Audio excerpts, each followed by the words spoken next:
untuk kita semua. Bersama-sama kita boleh bertemu kembali dalam renungan harian hari ini edisi Selasa tanggal 23 Juli 2024, dan bersama-sama kita semua boleh membuka dan membaca dari 2 Samuel pasal 8 ayat yang pertama sampai dengan ayat yang ke-14.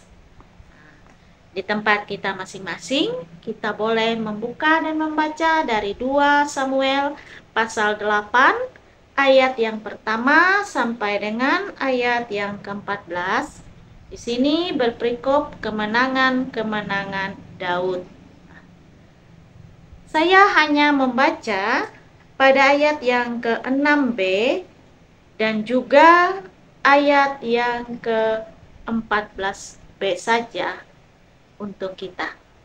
Bapak, Ibu, saudara-saudari boleh membacakannya secara lengkap di tempat masing-masing. Saya bacakan demikian dalam kalimat yang sama.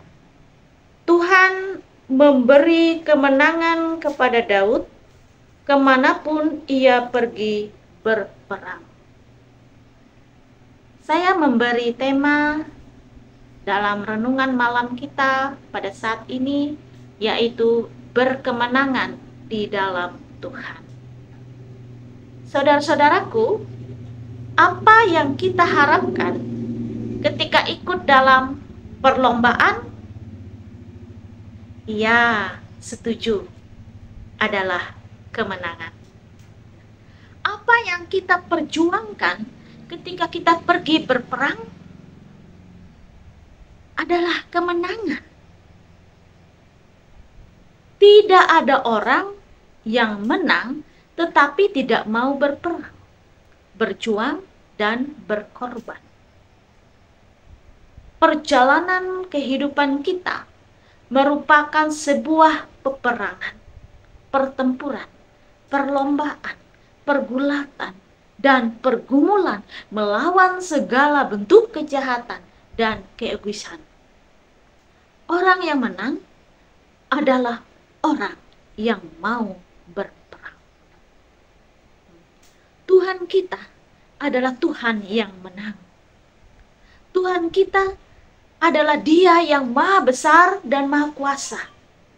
Kemahakuasaannya itu ditunjukkan tak kala Tuhan menyertai hambanya yang setia, yaitu Raja Daud dalam pemerintahannya sebagai Raja Israel.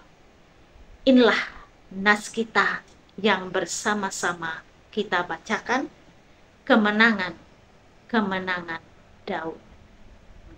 Dalam pemerintahannya, Daud harus melakukan peperangan dengan bangsa di sekelilingnya. Seperti berperang melawan Joba, melawan Aram, melawan Amalek, melawan Amon, melawan Moab, melawan Edom, dan terutama melawan Filistin. Dalam perang itu, Raja Daud selalu menang. Hal ini semata-mata bukan karena kehebatan Daud atau keperkasaan tentaranya, melainkan karena Tuhanlah yang berperang melawan musuh-musuh Israel itu. Sebagaimana kita baca pada ayat yang ke-6b dan juga ayat yang ke-14b tadi, Tuhan memberi kemenangan kepada Daud dimanapun ia pergi berperang.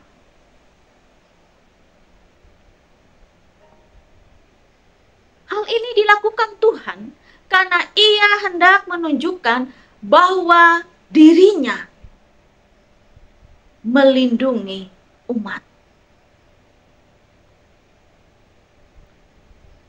Bahwa dirinya begitu mengasihi umatnya. Semua itu bisa terjadi apabila umat Israel taat di bawah kepemimpinan Daud yang sudah dipilih Allah. Dan kepadanya Allah berkenan. Saudara-saudaraku, dengan mengakui dan mengikuti kepemimpinan yang telah ditetapkan Allah, maka Allah akan memperlihatkan kemuliaan dan kekuasaannya atas bangsa-bangsa. Bangsa-bangsa lain harus tahu adanya umat pilihan Allah dan orang-orang pilihan Allah yang setia kepadanya. Bangsa lain akan menyadari bahwa mereka seperti berhadapan dengan diri Allah Israel.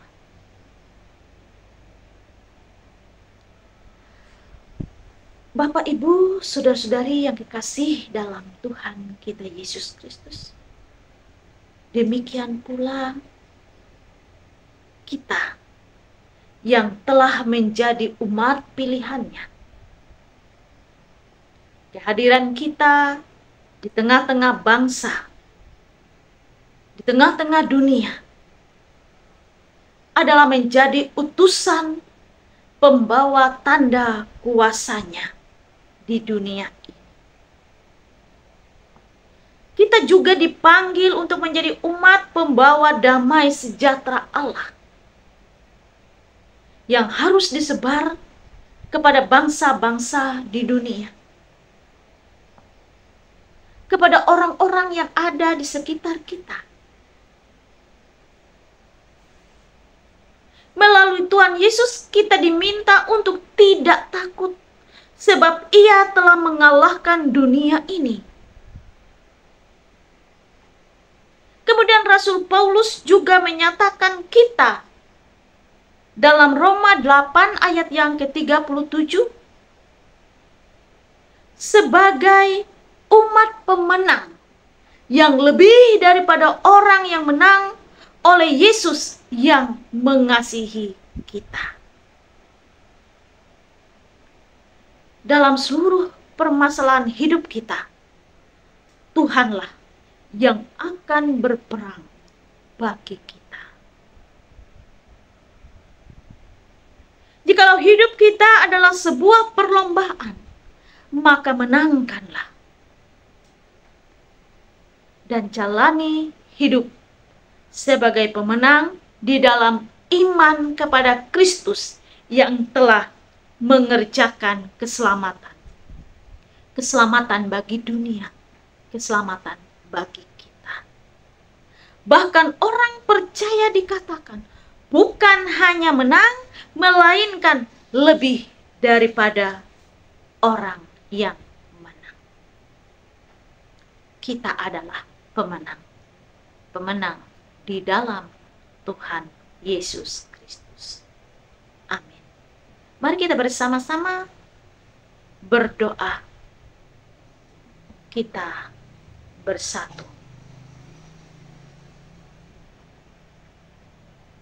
Maha besar Engkau ya Tuhan Allah. Senantiasa kami datang ke hadirat-Mu yang kudus. Dalam segala ucapan syukur, terima kasih kami, dan penyerahan diri kami kepada Engkau.